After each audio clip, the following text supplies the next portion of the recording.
In today's video, I'm going to be showing you a design that has been on my to-do list probably the longest, the absolute longest.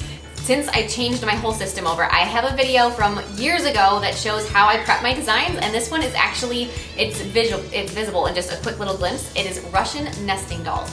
I have been wanting to do a design like this and just didn't quite know how for years, like I said.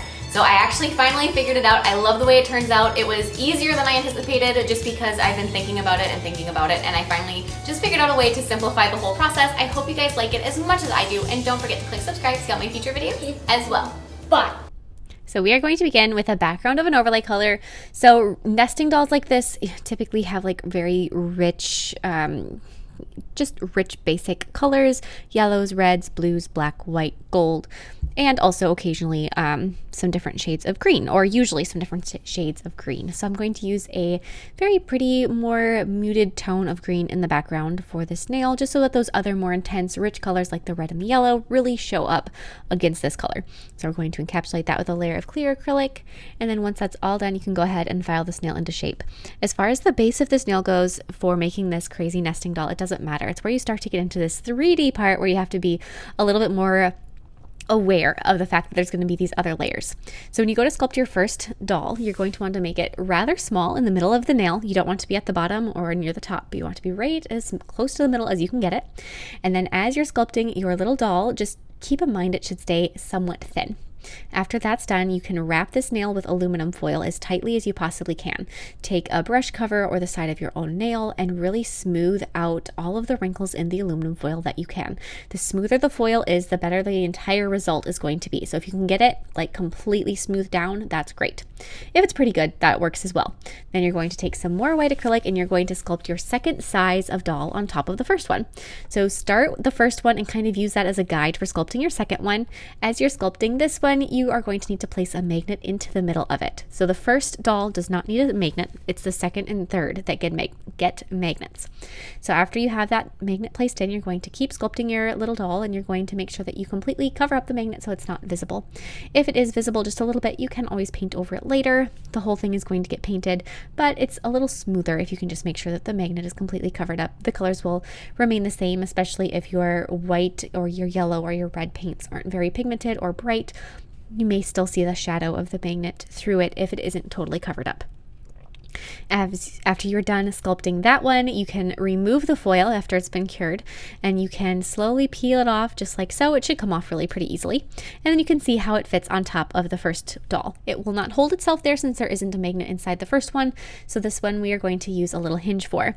Make a mark at the top of the doll on the nail, and then use a ball-shaped bit to carve a little indent into the nail, just like so. If you're doing this on a person, do that with great caution so you don't cause a heat spike. And then put a little bit of clear acrylic inside that indent you made, and hold a little glass seed bead inside so that the holes of the seed bead go left, right, not up and down. Secure that bead to the nail with a little more acrylic, and then hold doll number 2 on top of the first one. See where you need to carve a little bit of the acrylic away so that it butts up right next to the bead and holds on nicely. Or you don't actually want to attach it, but that it'll just sit nicely. So if you have to remove a little bit more, go ahead, see how that fits, and then take a small piece of wire, bend it around something like a dotting tool or any little round thing. A pen would work as well. String that piece of wire through the bead, grab your doll once again, and then you're going to want to place the bits of wire on top of your doll. If they're very long like mine are, you may want to cut them down so they aren't so long you don't have to cover up so much of the wire. If they are just a little bit longer than they need to be, I'd probably just leave them, but you do want to have enough wire that it'll hold. So put those pieces of wire over the top of doll number 2, hold doll number 2 in place tightly with your finger, and then add more white acrylic up and over the pieces of wire to secure it together. So the bead is attached to the nail and the wire is attached to doll number 2. You don't want to get any acrylic of this wet acrylic onto the bead or onto the nail. If you do, doll number 2 will be stationary and will not move, and that kind of eliminates the whole idea of it. So you want to make sure that the wire is only attached to doll number 2 and the bead is only attached to the background nail. If accidentally you get doll number 2 attached to the bead, or you get the wire attached to the background nail, however it would happen, then this process would be stationary. So just kind of smooth that out so it's as flawless as possible. Obviously you're working over the top of a magnet and over the top of some wire, and it's a little funny, but you know, the best you can do is great. After you have that done and it has all been cured, it's nice and hard, you can click it and it'll make a nice little tapping sound. You're going to rewrap the whole nail with aluminum foil. Same process. Make sure you really kind of tuck it in around all of the dolls and around the bead and around the hinge and all of that stuff so that it's nice and smooth. Get it as smooth across the background of the nail as well. Like I said before, a brush cover works really well for this. Otherwise, I like to use the side of my fingernail. Something like a silicone tool would also work. Here I've got the brush cover. Just use something that's kind of like a little rolling pin, however you want to do it, and get that nice and tucked down. The great thing with using aluminum foil is that it really will hold its shape once you get it smoothed down, unlike something like a plastic wrap that would kind of loosen. Unless you really held it tight, it wasn't going to stay how you put it. This actually works a lot better. After you have that done, you're going to place a magnet on top of the foil. So you have a magnet in doll number 2, and then you have a magnet on top of this piece of foil, and which will put a magnet into doll number 3. Now, in case you didn't guess, we are now going to sculpt doll number 3 on top of this piece of aluminum foil. The reason that we're doing the dolls in this way, this is what left this design on my to-do list for so long, is because I couldn't figure out how to make it so that the doll 2 would stay on the nail when you pulled off doll 3, because it seemed like if you were to be doing this, however you pulled off doll number 3, it would just make it so that they would all come off, and I couldn't get that layered this doll effect. So the second one actually has to be attached to the nail. But if you make it with just a little hinge, it can flip up and kind of get out of the way, and you still have that multiple layered nesting doll style, which I absolutely love.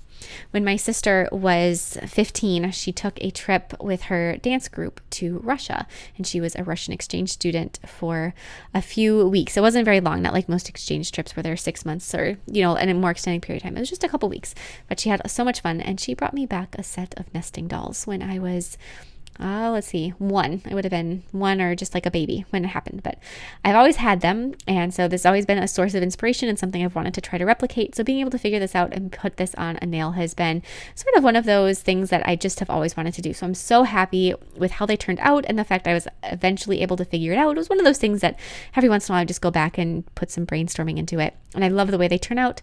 And they also didn't get too chunky, which is another thing I was worried about, is that you've got all these different layers and acrylic pieces that they would end up being just so clunky looking that they would extend past the nail, and they don't. And I'm very just happy with the entire outcome.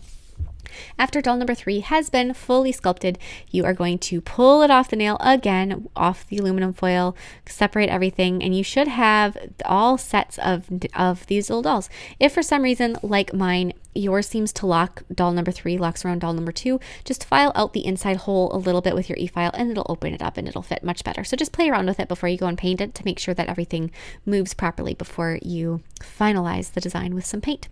So now we're going to go through with our acrylic paint, and I'm going to do all of the little designs that are on top of these nesting dolls. I'm going to stick with those classic colors, yellow, red, green, and then kind of like a peach color, just to sort of keep it that traditional look. However, there are so many different little nuances between what would be considered traditional, and there are so many different cultures of nesting dolls to look at, and there's so many different beautiful art styles involved in them.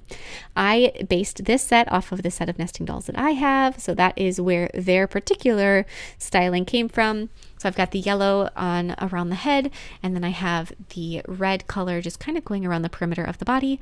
I'm going to fill in the face and the middle where the arms are going to be with that peach color, kind of going around and smoothing everything out. The great thing with working with acrylic paint versus a gel paint is I find that it actually smooths on a little bit nicer on top of acrylic. And I've mentioned this in different videos that I always recommend if you're sculpting something with acrylic, especially if you don't intend to file or buff it and you're just going to sculpt it and then paint it, use acrylic paint. Another benefit with it is there are so many colors. There are so many more colors in general of acrylic paint than there are of gel paint. Obviously you can mix colors and you can customize things, and different brands have different things, but just to easily and accessibly get paint, acrylic paint is so much easier to get. So if you've never tried it and you're thinking about trying it, this is your sign. Go pick up some acrylic paint. Go to Walmart or Michael's or Hobby Lobby or whatever store it is you have by you. Joann Fabrics also works great. Any craft store or store that has craft supplies, and grab some acrylic paint. It will be life-changing if you've never used it with your nail art on top of acrylic. Not for gel though. Don't apply acrylic paint on top of gel.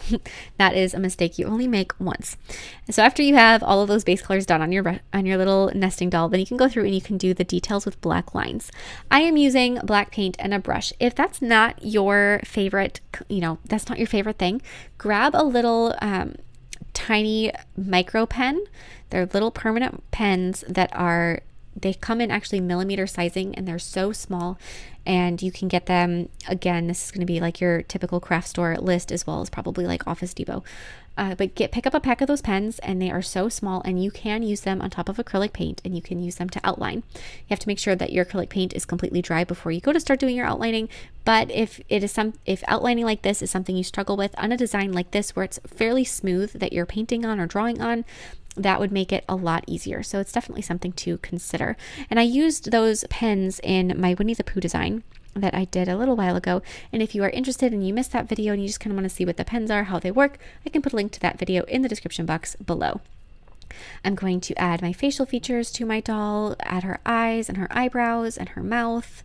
As you are doing all of these details on her, this is the largest one, so keep that in mind. This is the largest doll. As you're doing the details on the first one and you're going through and you're kind of finding your style, your patterns, know that you can simplify them as it goes down. So after you paint the first doll, it might seem a little daunting to replicate it completely on the second one when you have less space to paint all these details.